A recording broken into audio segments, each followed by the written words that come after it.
Elizabeth Warren and Bernie Sanders' feud boils over as Democrats prepare for high-stakes debate, the last before Iowa votes on the party's nominee. Tuesday night's Democratic debate is ripe for conflict. Candidates have been battling ahead of meeting in a sign the pressure is mounting. Ahead of February 3rd Iowa caucuses, this is the last debate before Iowa voters vote on the nominee. Leading up to the debate, Elizabeth Warren confirmed a report Bernie Sanders told her a woman cannot win the White House. "I thought a woman could win," he disagreed. "I have no interest in discussing this private meeting any further," she said in a statement. Sanders denied making the remark. Additionally, Sanders has attacked Biden on his Iraq War record. Debate stage will be smallest yet with 6 candidates. It will also be all white candidates after Andrew Yang failed to qualify by Emily Goodin, senior U.S. political reporter in Des Moines for DailyMail.com, published 15:30 Greenwich Mean Time, the 14th of January 2020, updated 15:39 Greenwich Mean Time, the 14th of January 2020. The feud between Elizabeth Warren and Bernie Sanders threatens to boil over into Tuesday night's presidential debate, a sign of the increased pressure on the candidates as the first nominating contest approaches and no frontrunner has emerged. The 7th debate will be the last face-to-face meeting of the contenders before Iowa's caucuses on Feb. 3, and there are signs an explosion among the candidates is imminent. 4 of them, Joe Biden, Sanders, Warren and Pete Buttigieg, top various polls, but none has a lock on the person to take on Donald Trump this fall. Amy Klobuchar and Tom Steyer will join them on stage, rounding out an all-white field of candidates after Andrew Yang failed to qualify for the contest. Democratic debate stage is ripe for conflict after Elizabeth Warren confirmed a report that Bernie Sanders told her a woman cannot win the White House. Bernie Sanders has gone into attack mode after an influential poll showed him in lead in Iowa. This stage is ripe for conflict. In addition to the Warren and Sanders brawl, the Vermont senator also has been critical of Biden and his support of the Iraq War, and there is also the unexpected factor. In the last debate, Warren went after Buttigieg for his high-dollar fundraisers, including one in a wine cave, but it's Warren and Sanders sucking up the oxygen, as the non-aggression pact between the two appears to be disintegrating after she confirmed the report he told her a woman couldn't win against President Trump. Elizabeth Warren's statement on meeting with Bernie Sanders. "Bernie and I met for more than 2 hours in December 2018 to discuss the 2020 election, our past work together and our shared goals, beating Donald Trump, taking back our government from the wealthy and well-connected, and building an economy that works for everyone." Among the topics that came up was what would happen if Democrats nominated a female candidate. "I thought a woman could win," he disagreed. "I have no interest in discussing this private meeting any further because Bernie and I have far more in common than our differences on punditry. I'm in this race to talk about what's broken in this country and how to fix it, and that's what I'm going to continue to do.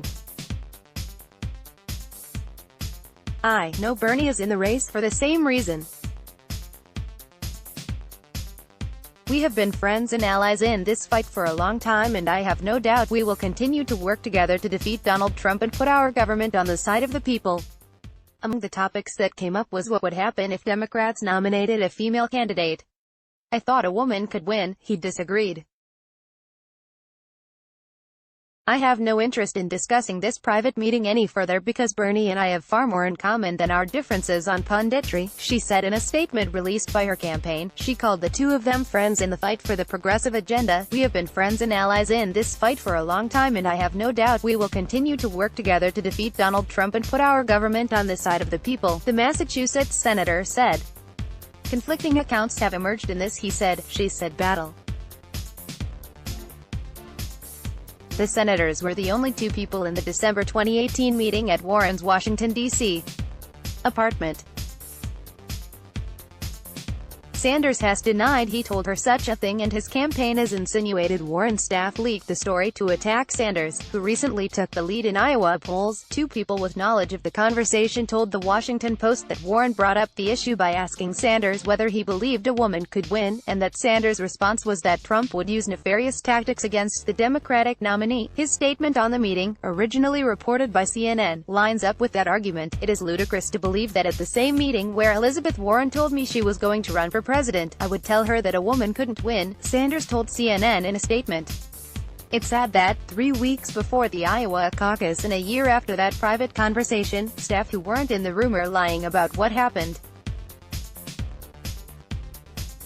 What I did say that night was that Donald Trump is a sexist, a racist and a liar who would weaponize whatever he could. Do I believe a woman can win in 2020? Of course. After all, Hillary Clinton beat Donald Trump by 3 million votes in 2016. The bickering has opened a new window into their political rivalry, which they have carefully managed to keep in the shadows through public displays of unity, such as having their arms around each other at Democratic debates. Tuesday night's debate is ripe for conflict as Pete Buttigieg, Elizabeth Warren, Joe Biden and Bernie Sanders, seen on stage in the November debate, have led in various polls but none have emerged as frontrunner. The bickering between Bernie Sanders and Elizabeth Warren has opened a new window into their political rivalry, which they have carefully managed to keep in the shadows through public displays of unity such as their hug at the July presidential debate. But there are also fears among Democratic strategists that a woman cannot beat President Trump, pointing to Hillary Clinton's failure to do so in 2016. Tulsi Gabbard, who has not made the debate stage, tweeted her support for Sanders, who she backed over Clinton in 2016, writing, "She met with him before announcing her presidential bid and he was encouraging. I also met with Bernie Sanders before announcing my candidacy. We had a nice one-on-one conversation and I informed him that I would be running for president. In that meeting, he showed me the greatest respect and encouragement, just as he always has," she wrote. The first debate of 2020 had its controversies from the start. Several candidates were critical of its stricter requirements and the end result, 6 contenders, will be the smallest debate stage to date. Andrew Yang is the only candidate who made last month's debate in Los Angeles who did not qualify for Tuesday night's contests, which is hosted by CNN and the Des Moines Register. Candidates needed at least 5% in 4 pre-approved national polls between November 14 and Jan 10, or at least 7% in 2 polls in the early states of Iowa, New Hampshire, South Carolina or Nevada, to qualify. The contenders also needed donations from at least 225,000 unique donors nationally, and a minimum of 1,000 unique donors in at least 20 states. Andy Moore campaigned for Pete Buttigieg Monday night. Young complained about the lack of polls in the qualify period, which took place during the holiday season when there are fewer pollsters at work. His campaign had urged the Democratic National Committee to put more polls in the field and warned the party it would face consequences for not doing so. If the DNC had only done their due diligence and commissioned polls in the early states, Andrew Yang would certainly be on the debate stage next week. We are not going to allow the DNC to dictate who they wish to see as the nominee and deny the will of the people. The issues that will decide this election, and the future of our country, are too important to ignore for the sake of staged political bickering. The DNC tried to run this same play in 2016 and they paid for it with a loss in the general, said Young campaign chief Nick Ryan in a statement over the weekend after the debate lineup was announced. Yang said he's focusing on the next debate, which will take place on February 7th in New Hampshire. "Thank you to everyone who worked so hard and gave us so much to get us on the debate stage this week. I want us to be on that stage. I think we earned it. Now let's make sure we make the next one in February. It's just our time. Let's show that this campaign cannot be stopped," he tweeted earlier this week. His absence and Cory Booker's decision to exit the presidential race will leave a field of all-white candidates on stage at Drake University. Andrew Yang, celebrating his birthday Monday at an Iowa campaign event, did not make the debate stage. Yang's birthday cake from supporters Joe Biden stopped by his Des Moines headquarters Monday night. Biden brought in cookies for staff. Booker said Monday night that diversity is critically important for the Democratic Party. "We are a party that will succeed by not how much we can put down the people who aren't voting for us but how much we can inspire the people who want to come out," he said on MSNBC. To not have candidates that can speak to that lived experience, that can inspire that populace, could end up being a disaster for us. Whoever it is, diversity is critically important, and a perception of fairness. Meanwhile, Sanders' campaign has gotten more aggressive in recent days and has let loose on Warren, Biden, and Buttigieg, his leading competition for the state, after an important poll showed him leading the battle for the Iowa caucuses. It's a new aggressive stance for the Vermont senator and comes as Sanders garnered the top spot in the influential Des Moines Register, CNN, Mediacom Iowa poll on Friday for the first time. A script for his volunteers to use criticized Warren as a candidate of the elite. It also notes Buttigieg lacks support among African Americans and young people, while it says Biden doesn't really have any volunteers and that no one is really excited about him. Additionally, Tuesday night will be the first debate since President Trump authorized the killing of Iranian General Qasem Soleimani, which heightened tensions throughout the Middle East. In the wake of Soleimani's killing, Sanders has reminded Iowa voters he opposed the 2002 authorization for military force in Iraq, which Biden voted for. In 2002, I helped lead the effort against the war in Iraq, which turned out to be the worst foreign policy blunder in the modern history of America, Sanders said on Sunday. The war in Iraq was based on a series of lies. Even President Trump has noticed Sanders' rise in the polls. Wow. Crazy Bernie Sanders is surging in the polls, looking very good against his opponents in the Do-Nothing Party. So what does this all mean? Stay tuned, he tweeted on Sunday. The winner of the Iowa caucuses has gone on to be the Democratic nominee in 9 of the 11 cycles since 1976. The Democratic field in Iowa is in flux, as Friday's poll showed. Buttigieg, who had been leading, dropped to third place behind Sanders led in Warren's second spot. Biden came in fourth. But Sanders' three-point lead in the poll is narrow and within the margin of error, an indication the race for the state is wide open.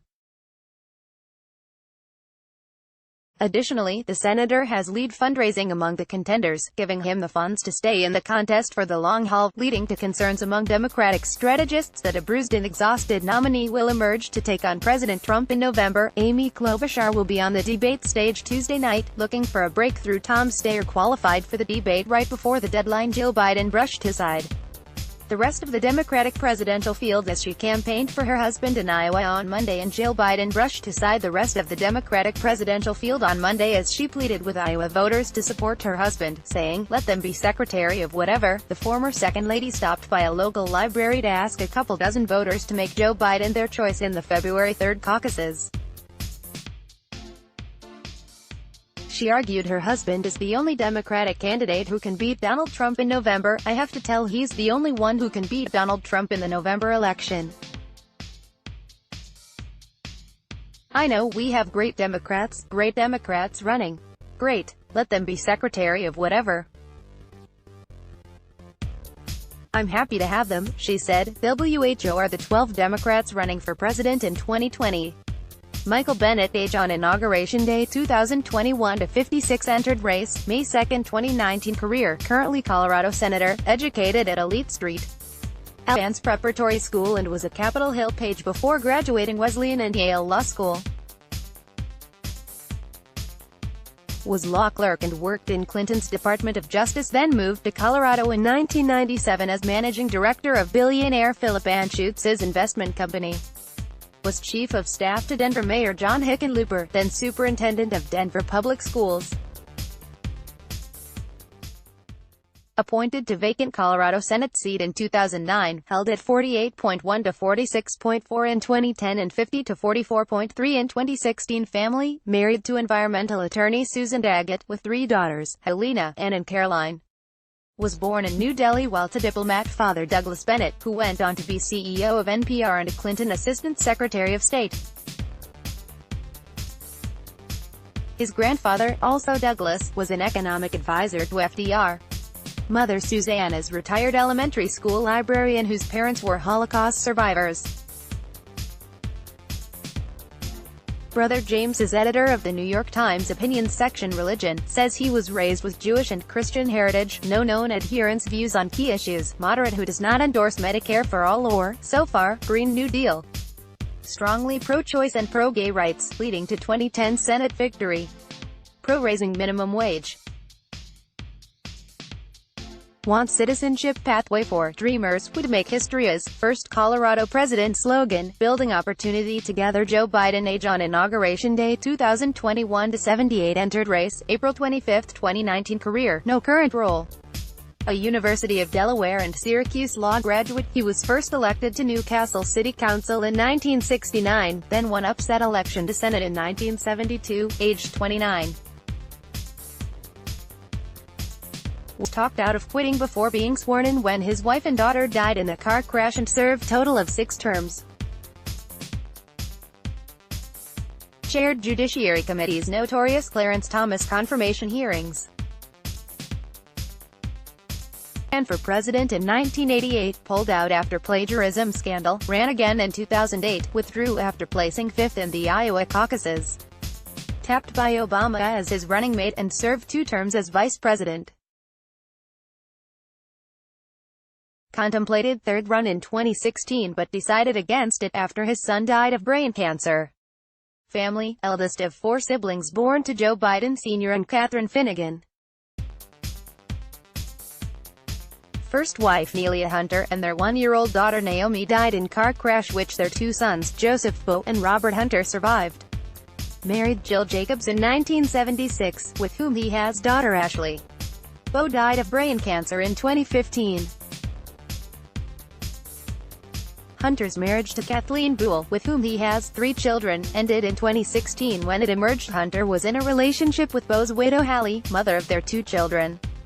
Hunter admitted cocaine use. His estranged wife accused him of blowing their savings on drugs and prostitutes. Religion, Catholic views on key issues, ultra-moderate who will emphasize bipartisan record. Will come under fire over record, having voted to stop desegregation busing in 1975, to overturn Roe v. Wade in 1981, for now controversial 1994 Violent Crime Act, for 2003 Iraq War, and for banking deregulation. Says he is most progressive Democrat. New positions include free college, tax reform, $15 minimum wage. No public position yet on Green New Deal and health care. Pro-gun control. Has already apologized to women who say he touched them inappropriately. Would make history as oldest person elected president. Slogan, our best days still lie ahead. Mike Bloomberg age on Inauguration Day, 78 entered race, November 25, 2019 career, currently multi-billionaire CEO of Bloomberg Place, the financial information firm he founded in 1981 and which remains a private company. Educated at Johns Hopkins and Harvard, he became a Wall Street trader at investment bank Salomon Brothers and was laid off in 1981, walking away with $10 million in stock which he used to set up his own financial information firm, now one of the world's largest. 3 times mayor of New York 2002 to 2013, running first as Republican then as independent, had to get term limits suspended for final term. Once flirted with running for mayor of London where he has a home, holds an honorary knighthood from Queen Elizabeth. Has spent large amounts on philanthropy in line with his political views as well as on political campaigns. Family, born in Brookline, MA, to first-generation Jewish immigrant parents whose own parents had fled Russia. Divorced wife of 18 years, Susan Brown Meyer, in 1993. Former couple have daughters Emma, who has a son with her former boyfriend, and Georgina, who has daughter Zelda with her husband Chris Fasora. The child has a portmanteau surname, Frisberg.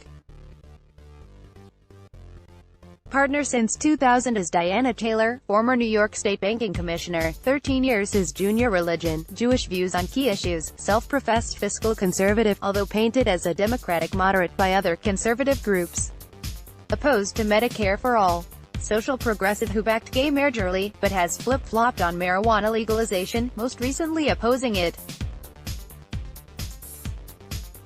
Wants firm action on climate change. Fiercely in favor of gun control. As New York mayor banned smoking in public places and tried to outlaw large sugary drinks. Backs increased immigration. Apologized for his stop-and-frisk policing strategy as mayor. Would make history as oldest person elected president, first Jewish president, richest president ever, first New York mayor to become president. Slogan, fighting for RF to repeat Buttigieg age on Inauguration Day, 39 entered race, announced formation of exploratory committee January 23, 2019. formally entered race April 14, 2019. Career: currently mayor of Sound Bend, Indiana. Harvard grad and Rhodes Scholar who got a second degree from Oxford before working as a McKinsey management consultant and being commissioned as a Navy Reserve intelligence officer. Elected South Bend mayor in 2011 and served in combat in 2013, won re-election in 2015. Family: came out as gay during second mayoral run and married husband Chasen Glesman, a middle school teacher, in 2018. Parents were University of Notre Dame academics. His father was Maltese-American. Surname is pronounced Buttigieg. Religion: raised as a Catholic, now Episcopalian. Views on key issues: has said Democratic Party needs a fresh start. Wrote an essay in praise of Bernie Sanders, aged 17, backed paid parental leave for city employees. Other policies unknown. Would make history as first openly gay and youngest ever president. First veteran of post-World War II conflict. Slogan: a fresh start for America. John Delaney, age on Inauguration Day, 57, entered race, filed papers July 28, 2017. Career: no current job. Columbia and Georgetown law-educated financial entrepreneur. Set up publicly traded companies lending capital to healthcare and mid-size businesses and was youngest CEO at the time of a New York Stock Exchange-listed firm. Three-time Maryland congressman, first winning election in 2012, announced run for president instead of running again in 2018. Family: married, father of 4, wife April, works for children's issues nonprofit. Credits his working-class father's union roots for helping him through college. Religion: Catholic. Views on key issues: social liberal, in favor of legalized pot and gun control but not single-payer health care. Fiscally conservative. Would make history as first president from Maryland.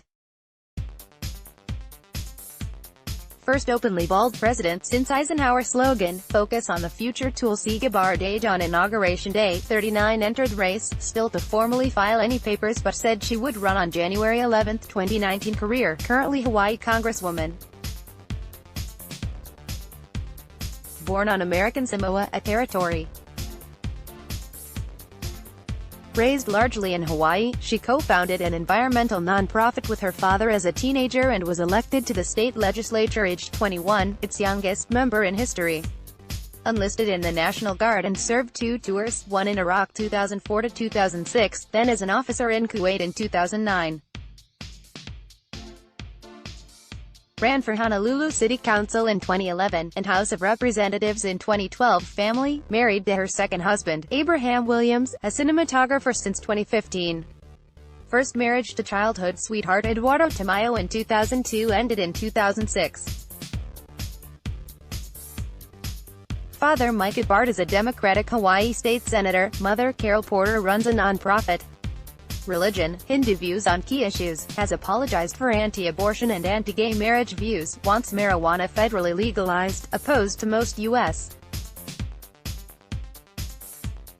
foreign interventions, backs $15 minimum wage and universal health care, was the second elected Democrat to meet Trump after his 2016 victory. Would make history as first female, Hindu and Samoan American president, youngest president ever. Slogan: led with love. Amy Klobuchar, age on Inauguration Day, 60, entered race, announced candidacy February 10, 2019 at snow-drenched rally in her native Minneapolis. Career: currently Minnesota senator. Yale and University of Chicago law graduate who became a corporate lawyer. First ran unsuccessfully for office in 1994 as Hennepin, MI, county attorney, and won same race in 1998, then in 2002, without opposition.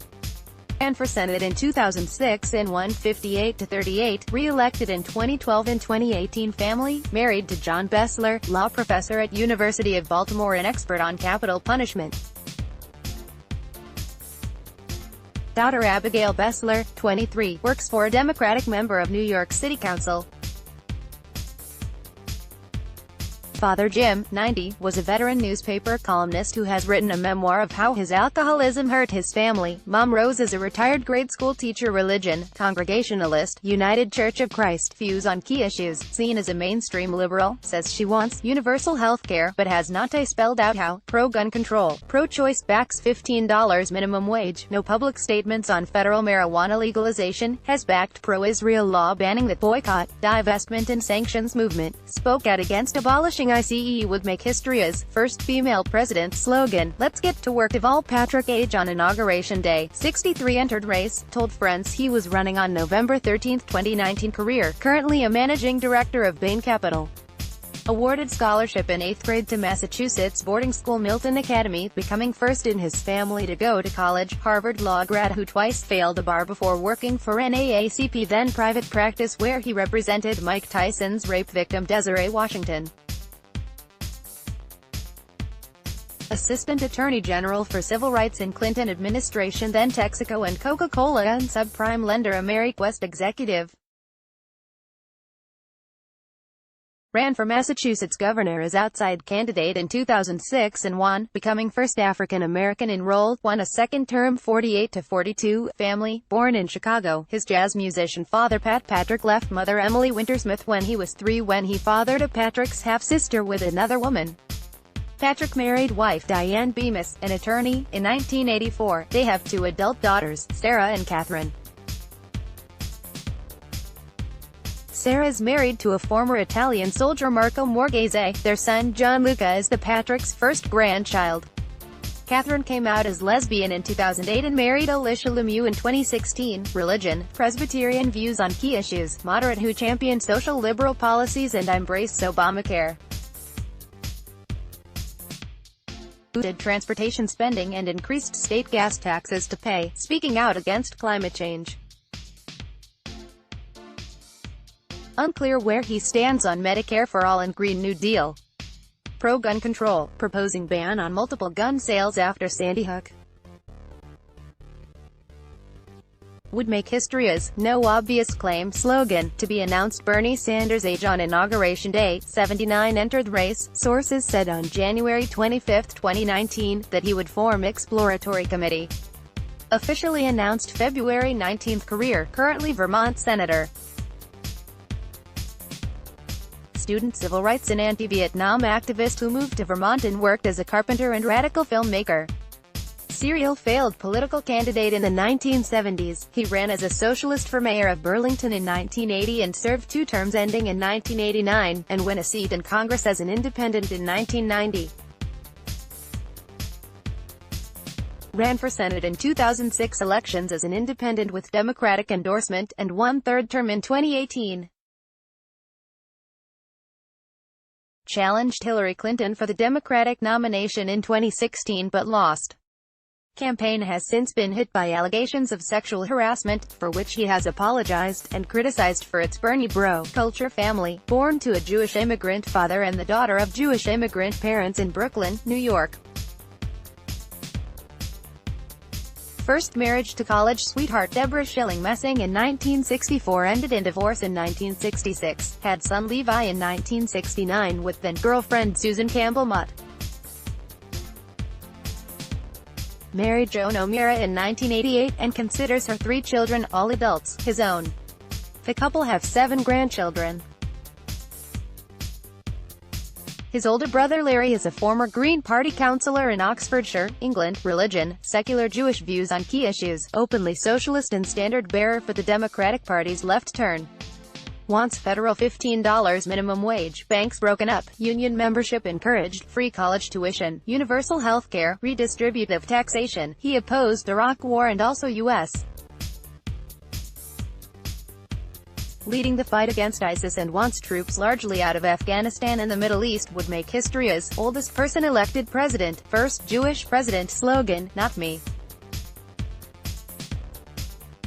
Us." Tom Steyer, age on Inauguration Day 2021 to 63, entered race, July 9, 2019. Career, currently retired.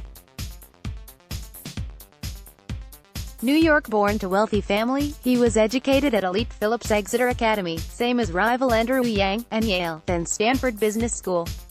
Morgan Stanley and Goldman Sachs banker who founded his own hedge fund in 1986 and made himself a billionaire. Investments included subprime lenders, private prisons and coal mines.